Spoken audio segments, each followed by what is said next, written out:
Hello, friends. This is Dave Pasqualone with the Remarkable People podcast.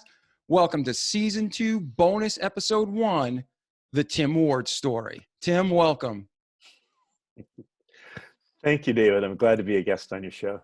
Yes, I'm excited to have you because whenever this episode drops, Tim and I are talking on May 8th, 2020. And even though I don't normally mention dates, today I'm going to because it has a significant meaning, and it's great. Tim has a Resilience series. It's a 10-book series of how to deal and live and cope and adapt and overcome during the coronavirus outbreak. What's amazing is not only does he have this 10-part series, but I'm going to let Tim explain how it came about and the speed at which it came about. So Tim, thank you for being here. This is certainly timely. And let's start the show giving a little background about yourself. I know you and me were talking about how you mountain climb and went with your son and have some great experiences, but take us back. Let's just get a little personal bio on Tim.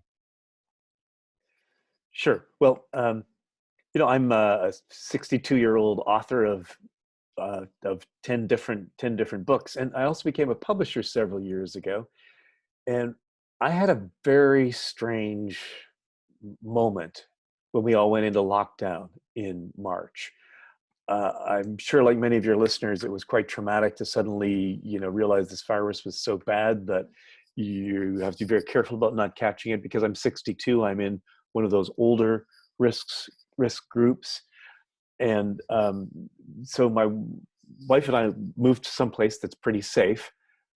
But I was going crazy, just trying to figure out what was going on. I could feel myself kind of spiraling. And at about that time, the head of my publishing company, John Hunt, mused to those of us who are working virtually with the company, would it be great if there was some way that we could help get some of our best expert authors' advice on how to deal with the coronavirus out there and do it really, really fast, at an unprecedented level of fast.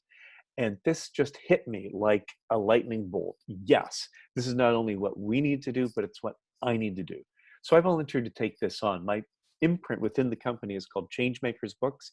They're books written about transformation, how to transform your life, how to transform your society.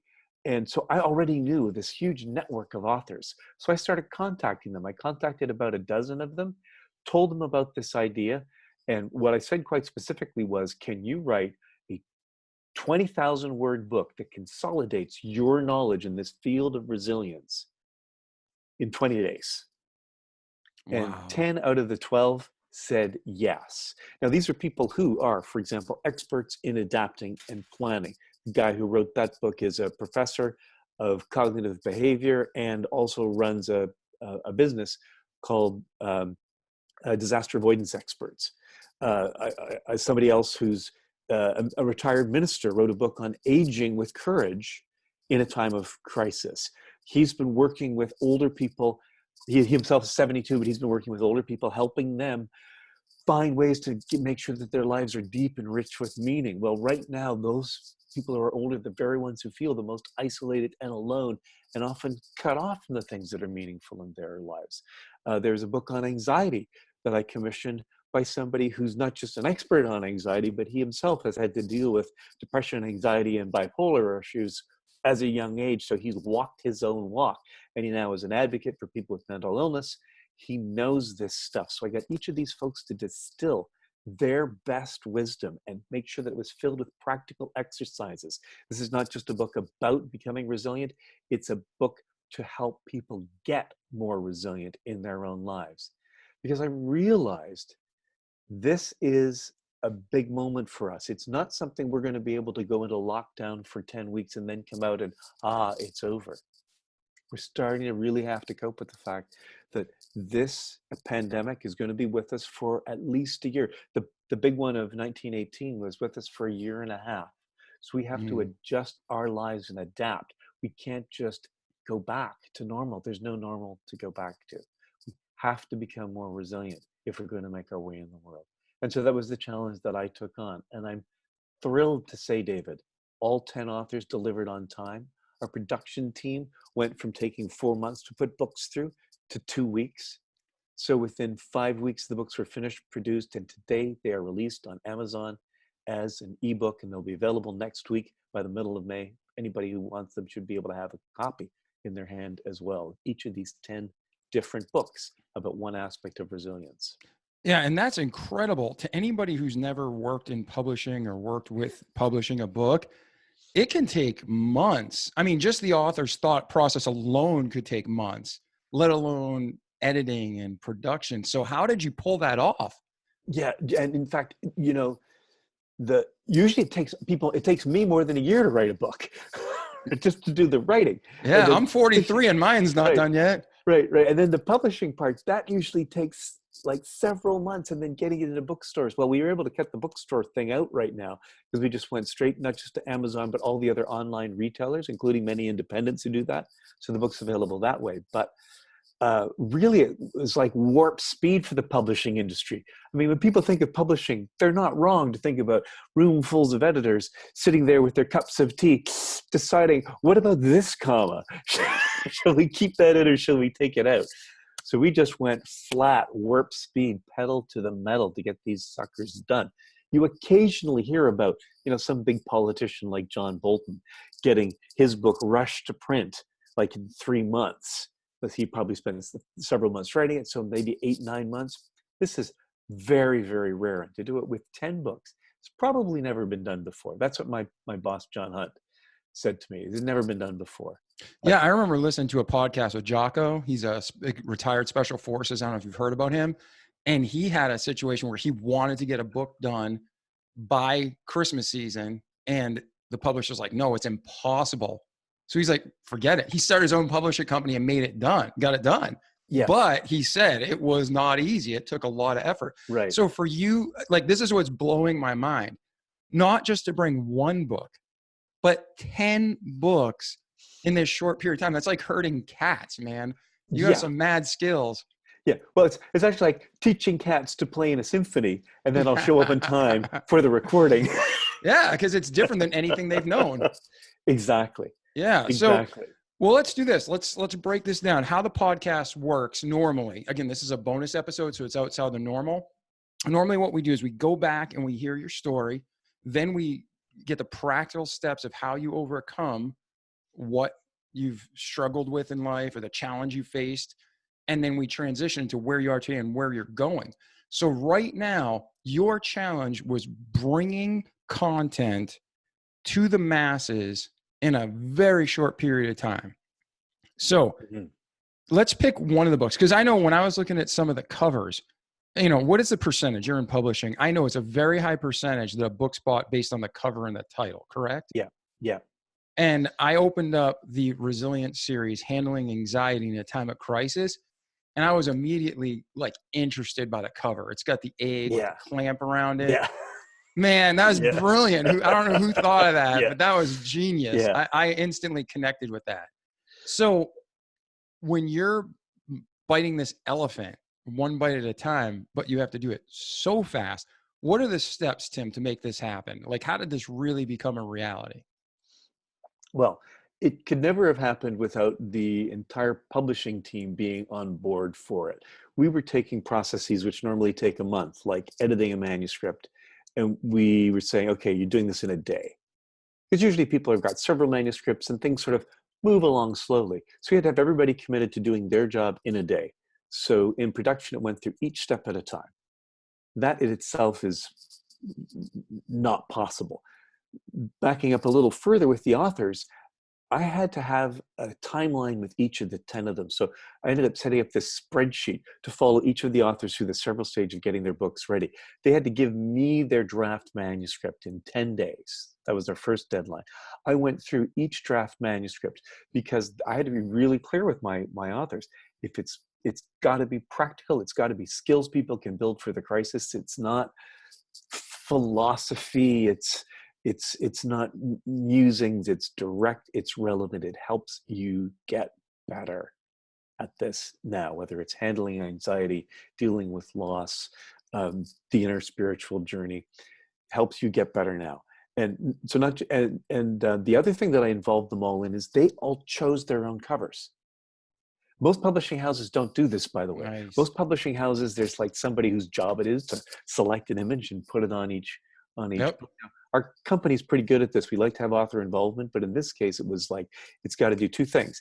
It's got to clearly show the audience, show the potential readers what the book is about. It's got to match the title, and it's got to be something that has resonance for you in it. And so that was the case with each of these images. And some of them, in some cases, the authors and I went back and forth about what was going to be on the cover. And even the title itself, I wanted people to read this title and know exactly what they were getting. So, navigating loss, that's pretty obvious. Handling anxiety, connect with nature. Everybody should know exactly what they're getting, and they should see it at a glance. So we made sure that these books had this immediate, obvious resonance for the readers. Sometimes you buy a book, you don't even really know what's inside of it. Yeah, no, Not the absolutely. case And here. then let me ask you a question too. This is Sure. on topic, but off topic. I heard a percentage one time that 70% of nonfiction books only sell like 140 copies. And I think that was a self-publishing statistic. So this is a very powerful series, it seems. I mean, I haven't got to read it yet because it hasn't just launched today. Yeah. But the concept, the people you get involved, like I know we had Dr. Gleb Sapersky on the show. Mm-hmm. He's an expert at avoidance, so disaster Yeah. avoidance. So it looks like you have a very powerful pack here. Oh, yeah. But when you have books like this, what is the normal, like you're expecting? Like this is how many copies will normally sell. And with this and pushing it, this is something that people really need. How can we help more people read it? Because I remember as a kid, I hated reading, but I don't even know if you'd had this where you were at, but in elementary school, they'd come and once a month they'd have the book publishers come in and you buy the books. And it was like a special day, right? I used to buy Right. books and collect them based on the cover, Right. but never read them, right? Like I bought Right. Jack London, A Call in the Wild, because I had a Right. cool dog on the front, right? Yeah. Yeah. But with this is content people do need to absorb and read. Yeah. So what's the average and how can we help you break that average? Mm-hmm. So you're right. The average new book, in fact, throughout the English language, the average new book sells between 200 and 500 copies in its first year. Now there's over 1.5 million new books coming out every year. And think about that. That means the midpoint is 200 to 500 copies. That means most books only sell to the friends and family of the author and maybe a few specialists. Mm-hmm. Book business is really, really hard. There's so much out there. So having a book break through to where people hear about it, talk about it, tell their friends about it, that's an incredibly difficult prospect. Some big publishers with huge pockets, they can do things like promote a Harry Potter series or something like that, put it in all the bookstores and get it well reviewed in the New York Times. But for most people who've just got a good idea and a brilliant manuscript, it's a really hard process getting them published. So one of the unique things that we've done with this series of 10 is all 10 of our authors are professionals, right? Some of them have written several books. Myself have written 10. We've made an agreement that we are all going to help promote each other's books. So we're all working together. Think of it like this. If you had little tiny fires in a forest, you might not see it from the sky. But if you had 10 fires in a circle, you'd be more likely to see it from the sky. So the authors have agreed to become a collaborative team. And you're right, they're like cats, right? They don't usually collaborate. We're agreeing to work together. Gleb's been really helpful, helping us find other great venues like your own to get the story out about these books. So as we all work together, we hope that it'll come more to the attention of people. Because ultimately, like no other set of books I've been involved with, all of the authors are committed to this because of what they've got to give. They're masters at one element of resilience. They want others to get those skills so that we can all get better at being our best self at this time of crisis.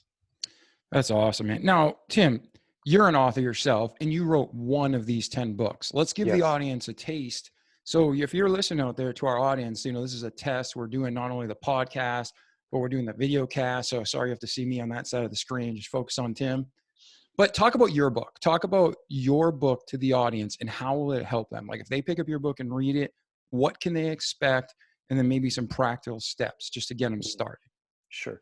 My book is one of two in the series, which is primarily for business and organizational audiences. The others deal with, emotional issues and spiritual issues and practical issues. But mine is the business of communication. So for everybody whose job they're now doing at home, they're probably doing it by making Skype calls, by giving webinars, by having meetings that are online. So they have to learn how to communicate through this box of their computer. Most of us are used to a professional context where we're sitting in a room with others as we're communicating. And we don't really get yet just what a big shift it is to have everybody communicate on meetings. We're starting to talk about Zoom fatigue.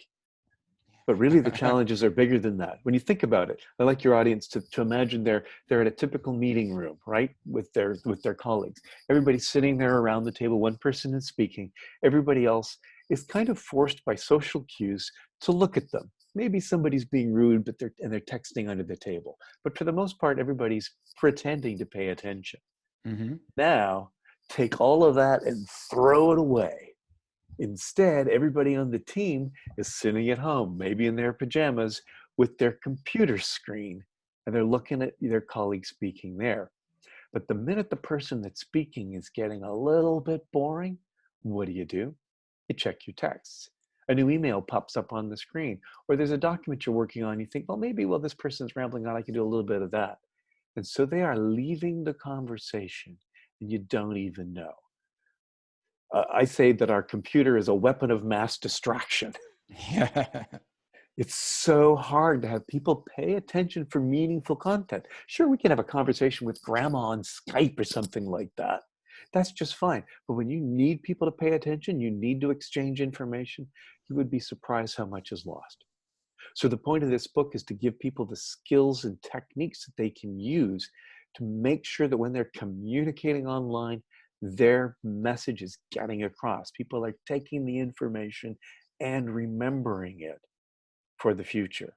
Because otherwise, we're going to see a massive drop in productivity as we move to online, whether in webinars or meetings. And that's what this book is helping fix. Now, how do you think generational differences affect this? Because I know watching my teenagers, looking at my generation and looking at my parents' generation, it's a respect. I mean, to me, I don't know if that's the right word, but there's a respect. Like if someone's speaking, I'm listening. Even if I'm not interested, I'm interested. You know what I mean? Yeah. I remember there's a gentleman named Sam White, who was a vice president of a large corporation, and I got to work with him and learn so much from him for just a short period of time.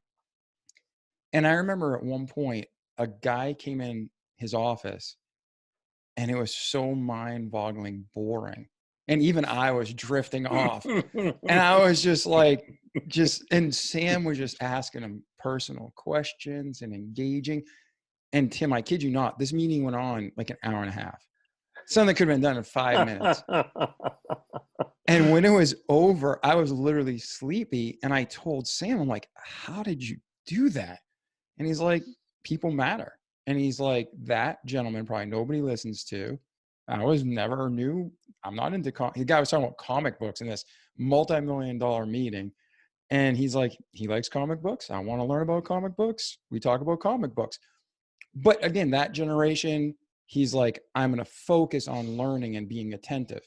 My generation was, oh, I need to respect my elders.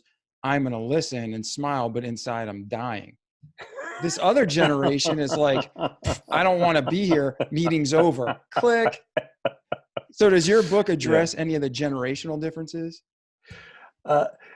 Not specifically, and I can speak quite clearly to some of them and talk about how the book does manage that.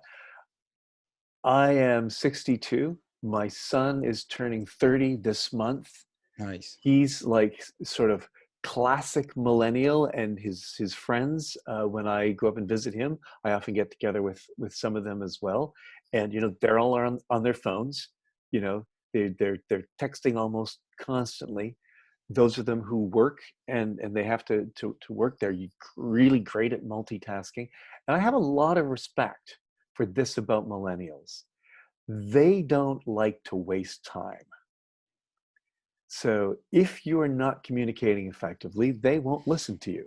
Mm-hmm. As a professional communicator, there's something about that I respect.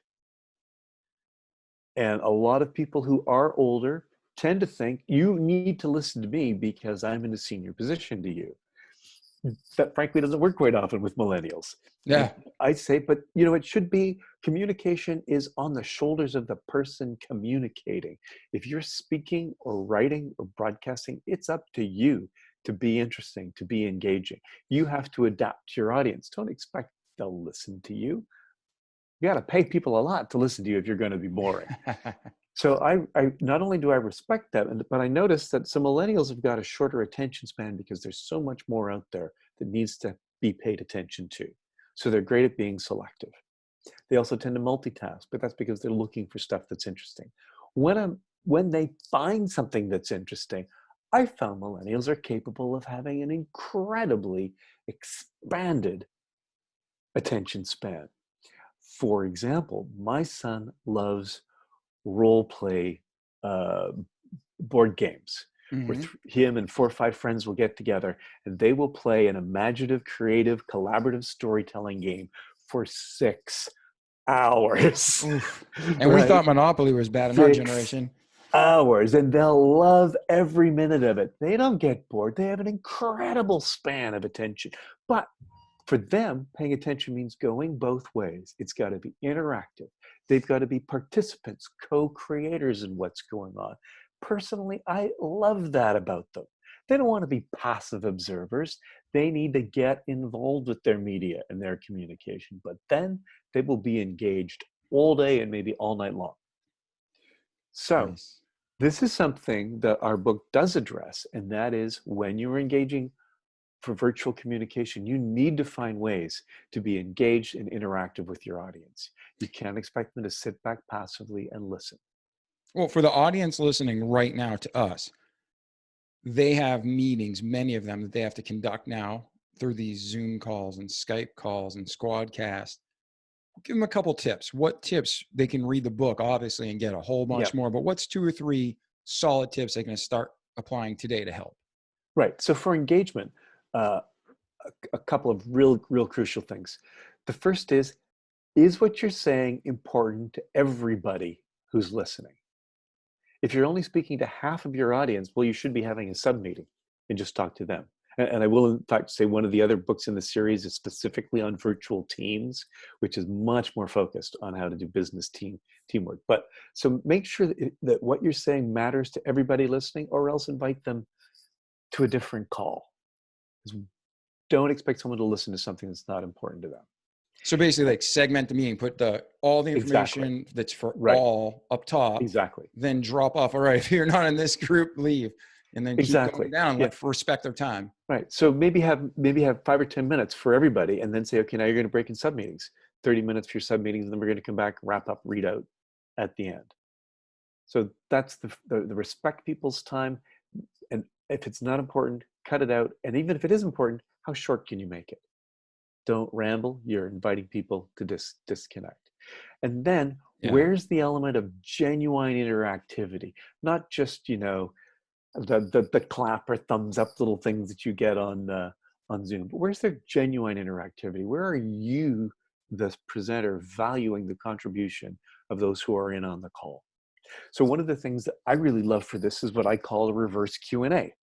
Typically, a speaker will share their information and then say, any questions? As if implying that if you weren't smart enough to get it all one time around, he or she will say it again, say it again, right? So I think it's better if you've got a short presentation to then say at the end, now, I've got some questions for you. And ask questions that are designed to gain something, new insights, new reflections from the audience. And then the person who's speaking should be making notes. What have I learned from those who've been listening to me on this call? Yep. So that's one simple way that you can inject genuine interactivity into any communication. Okay. Do you have one more you can share with us? Like one more, the people they're behind their screen now. They've not really done that in the past. They're used to, Yeah. door to door, business to business, personal, one-on-one. And now we get a little camera Yeah. flicking back and forth. What do you Right. tell them? So I would say this is where we start the book. We call this big fails and quick fixes. Your on-screen presence really matters. And a lot of people, because they're used to doing on-screen, chats with grandma, they've got sloppy on-screen presence.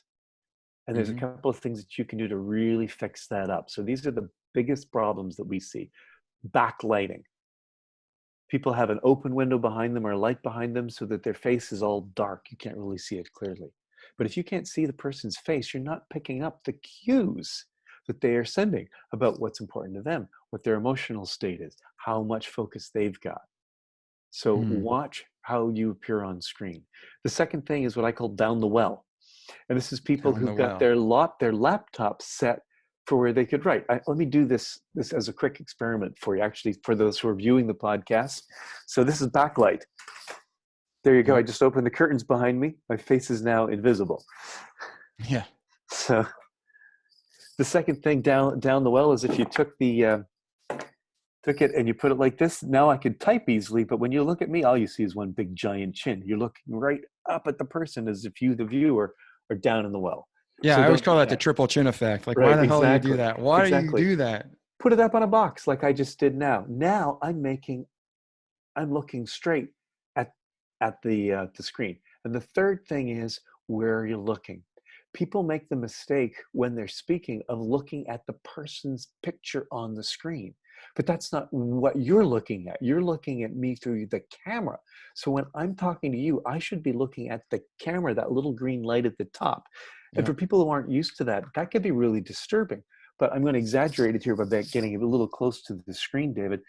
If I look at you, now you can see my eyes are clearly looking down, like I'm not making eye contact. I'm disconnected. Maybe I'm ashamed. Maybe I'm not looking because something's going on with me. So subconsciously, we're making all kinds of weird adjustments when somebody's looking down. Yeah. You just have to do that. I just changed it. Now I'm looking at the camera and you feel me connecting with you.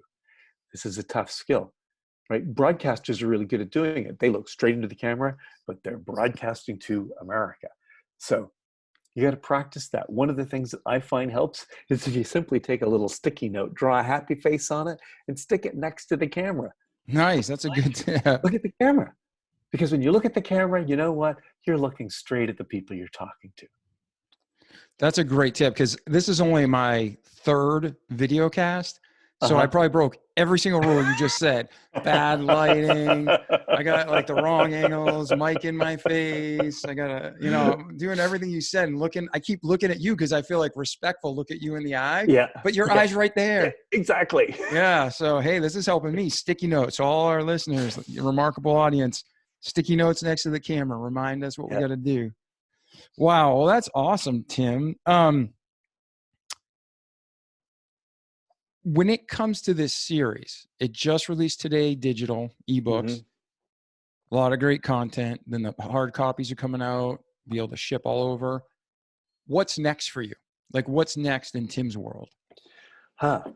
I've got another book coming out at the end of May, and I'm really going to be doing a lot of speaking about it in the fall. It's about truth and politics. And actually, I co-wrote this with your other guest, Gleb Spersky. That's how Oh, he and okay. I met. We both have a passion for truth. We believe truth is nonpartisan. In fact, it's transpartisan. Every American should care about truth when it comes to our politics, our economics, and our health. We're learning this now as we're dealing with the pandemic. False information can kill people, right? Yep. Something is even a false test can mean somebody who's contagious is walking around thinking they don't have the virus.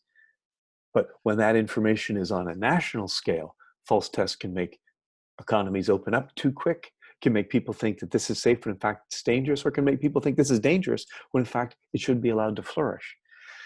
In our politics, if we don't have a standard for truth, then people of different political stripes have no basis for negotiating an agreement or a compromise. We divide into two tribes that can easily just hate each other and think that the other's lying. So this book is called Pro-Truth, and the basis of it is that only when people value truth and have a standard for truth Can we come together and find common ground? And that's essential for a democracy. So I'm excited about this book. It'll be available later this month. Pro-Truth, a practical plan for putting truth back in politics, is something I'm really passionate about. And I think it matters so much for our country that regardless of your political beliefs, you value the truth. Yeah, I'm right up your alley, man, because I don't really care what the truth is at times. I just want to know what it is. Because once you know what you have to work with, you can build from there. Yeah. And I've always wondered, when our founding fathers got together, it was a constitutional republic and they formed this system of checks and balances, and it's beautiful and it worked. But I forget who it was, you probably know. One of the framers said this is the greatest, system ever known to man, but when morality fails, this is useless. Do you remember who that was? I mean, they used other I words, don't, but but yeah, I don't know if it was Adams, but they basically said, by a constitutional republic and forming this great system, as long as people are moral and have integrity, we have no issues. But when you start getting the people in office like we have today, who are absolute liars, caught and nothing happens to them, yeah. we get these big problems. So let me ask you this question again. Maybe you know, maybe you don't know. I believe truth, shall set you free. Um, why is it that it's in 2020? We have polygraph tests, we have drugs, we have all sorts of machines and mechanisms the government actively can use inexpensively to tell the truth. Why don't we strap all our politicians in while they take their oath of office? And before you take office, even before you run for office, do you line up with the beliefs of the country, or are you a terrorist? Why isn't that happening? Is it just because 90% of our politicians would be unemployed? Uh, I think that having politicians make a commitment to the truth is really important. And, the reality is politicians are tempted to lie because sometimes the truth is inconvenient, right? Mm-hmm. So the temptation is always there. Unless citizens hold them to account, unless a lie has a consequence, because people will not vote for you, people will call you out and say, you're not trustworthy. Because you're not trustworthy, you cannot lead us. And that needs to come from us, the citizens. So one of the things that this book is connected to is something called the Pro-Truth Pledge, which is protruthpledge.org is a website that citizens can go to, and they can sign up voluntarily. That means you won't spread misinformation in social media. You will stand up for those who speak the truth, regardless of their politics. And you will call to account people, in a sense, on your side who are spreading in misinformation, and tell them not to do it. It's harmful to democracy. That same pledge holds our leaders to account. If you're running for office and you sign the pledge, that means you've said you will not spread misinformation on the campaign trail. And if you do, other people who've signed can call you out on it. And the campaign itself will say, no, you are lying here. You can't be a pledge holder and deliberately tell a lie. They give people the opportunity to correct themselves. And over a couple of hundred so far, representatives in the federal and state legislatures have signed on to this, making a pledge that they will be honest in serving their citizens' interests. So that's a campaign that we want this book to be the spearhead for, so that more people will sign on, and we'll see that we, as the people, can say to our political leaders, it matters to us that you're telling us the truth. And if you don't tell us the truth, we won't vote for you, and we'll hold you accountable. No, I'll put a link to that protruthpledge.org in the show notes. But if someone breaks this agreement, is there Mhm. like a boom, look at these are the chucklehead page? Is this like Yeah. these are the scumbag liars? Exactly. Now we do it two ways. First of all, often when people spread misinformation, they don't realize that they're lying, right? There's so much stuff that's out there in social media. Somebody can simply retweet an article.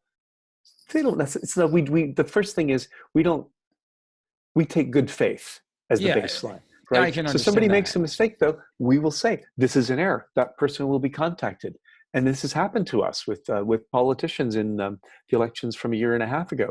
People tweeted stuff that was false. It was reported on the Pro-Truth that they'd signed the pledge. They were contacted. They either took the tweet down, or they often said, I made an error in posting this tweet. This is the correct information. And then they took the bad one down. So they were holding themselves accountable. Fantastic that this Yeah. is happening. And It's that's so obvious, human. right? Yeah, that's human nature. Right. Sometimes we fall for stuff and whoa, I got to correct Yeah. it. So they're being Now, responsible. right. Now, I have to say, to date, we haven't had the issue of a politician abusing the pro-truth pledge by signing it and then deliberately saying something false. But that's going to happen. It's going to Hmm. happen because right now there's the advantage of signing it, right? But in the future, people who haven't signed it will say, well, I can't afford to have my opponent sign this pledge when I haven't signed it, so I'm going to sign it too, even though I don't really believe it. That's just going to happen. That's when the pledge is going to have to say, first of all, here's your warning. You signed this, but then you lied. But the politician ignores that. Then we come out and we say, this person has signed the pledge and they lied. And guess what? That's a news story. Hmm. That's a news story. A politician signed a pledge saying they would tell the truth and then deliberately lied and didn't correct it when it was shown to them. That'll get coverage. So there'll be a penalty for politicians that do that. Good. Yeah. I mean, we need more and more accountability. I'm on the very extreme harsh side, to be quite blunt. Mm-hmm. I mean, I think murderers, rapists, pedophiles, they should be, as long as it's proven and for sure, put them to death, clean up the system. And then all these liars, and they're terrorists to our own nation. They're absolutely, Yeah. I mean, they're destroying our country from the inside out. I think those people should be in prison for life. So, there's a lot of Yeah. politicians on both sides of the parties. It doesn't matter if you're Democrat, Republican, Libertarian, a liar's a liar and a Mm-hmm. Mm-hmm. destructive force is a Yep. destructive force. So I'm Absolutely. all about truth. And I think this is a great thing you're doing. So, well, listen, this show's a little bit different in the format and what we normally do, but I really thank you for being on the show. I'm so thankful for the series you put together and the information you're bringing to the global population so they can get help during this time because there's so many questions. This is new territory. Yeah. But before we go, is there anything else we didn't cover that you'd like to cover? Is there anything we missed or anything you'd like to add? Um, I would just say this as a message to your listeners, and it comes back to resilience. It's so tempting to just want the world to go back to the way it was. And that temptation is so strong that we can think that by willing it, we can make that happen. And so it's going to be easy to disregard information that says, no, this crisis is going to be with us for a long time. And it's going to be easy for us to magically think our way into going outside and not being safe, into thinking I might not get this disease here, I probably won't spread it there, and by that inadvertently putting people at risk. That's happening all around the country right now. So I think that it's more personally responsible and it's more socially responsible to say, this is a change and I have to decide who I want to become. Who I've been isn't who I can be. And this virus is a challenge to me personally as well as to my nation. So I have to be my best self. I've got to be a better self. And I can take what's in these books and I can build that better self. I can become a better communicator. I can become better connected with the people around me that I care about. I can become more aware of nature and take solace from that. I can deal with my own anxiety so that I don't go off the edge and get angry or lash out, but I can be a calm center for other people. All of these things are within my grasp. These books are going to help people get there. So that's my wish for your leaders, that your readers, your readers, my wish for your listeners, your leaders, your readers, your listeners, That's right, all is of that them. you take becoming your most resilient self as something you can personally do starting now, and use our books. Take everything of value from them, and be the person who helps this nation get back on its feet. Amen to that, brother. Let's do one more thing. Yeah. Parting thought to the listeners. What you just said was amazing. Define what resilience is to you before we go. Mhm. What's that Yeah. thought? What is Yeah. resilience? Like for us as a listener, what is Technically, resilience? resilience is the ability to spring back. If you bend over a tree, a young tree, it'll come back upright. On a larger picture, it means the ability to respond and restore yourself after there has been damage. In the bigger picture, what we're facing now is the ability to evolve in the face of a crisis. There's no back we can get to. We have to become something new and something better. And I would say There's one huge example that we're all vaguely aware about when it comes to adapting and evolving, and that is when that giant asteroid crashed into the Earth hundreds of millions of years ago and wiped out the dinosaurs. We all know about this. So much of life went extinct, but you know what? It didn't wipe out the dinosaurs.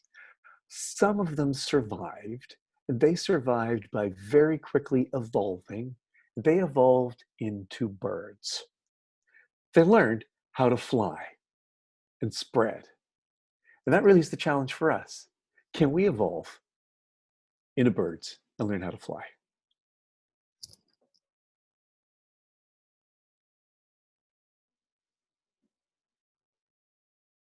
My apologies, I had that muted.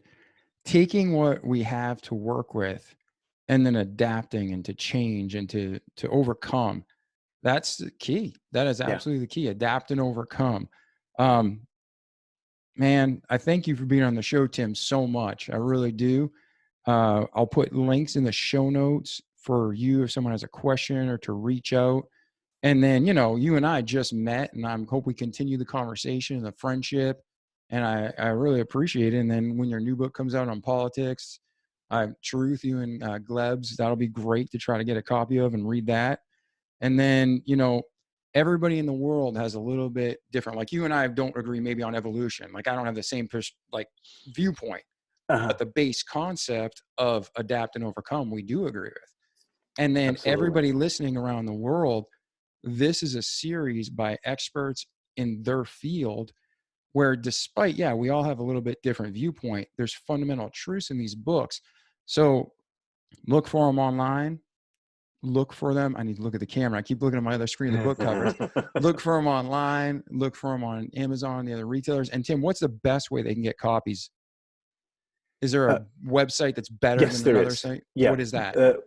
The easiest thing to do is to come to the book's website, which is www.resilience-books.com. Resilience-books.com. There you see all the books with a paragraph description of each of them. And there's a link at the bottom of each book you can click on, and that takes you to the online distributors and retailers that you can go to. And then you can select whatever country you're in, whatever way you want to purchase. A couple of clicks, you're there. Awesome. Well, thank you, Tim, so much for being here. To our audience, check out the show notes, whether you're looking through Apple or Stitcher or Google Podcast. We're thankful for our guests. We're thankful for this bonus episode. Reach out to us if you need any help. We love you. Have a great day. And like the slogan says, listen to the podcast, but do it, repeat it, and have a great life. We love you. Until next time, this is Dave Passwell with the Remarkable People Podcast. Take care.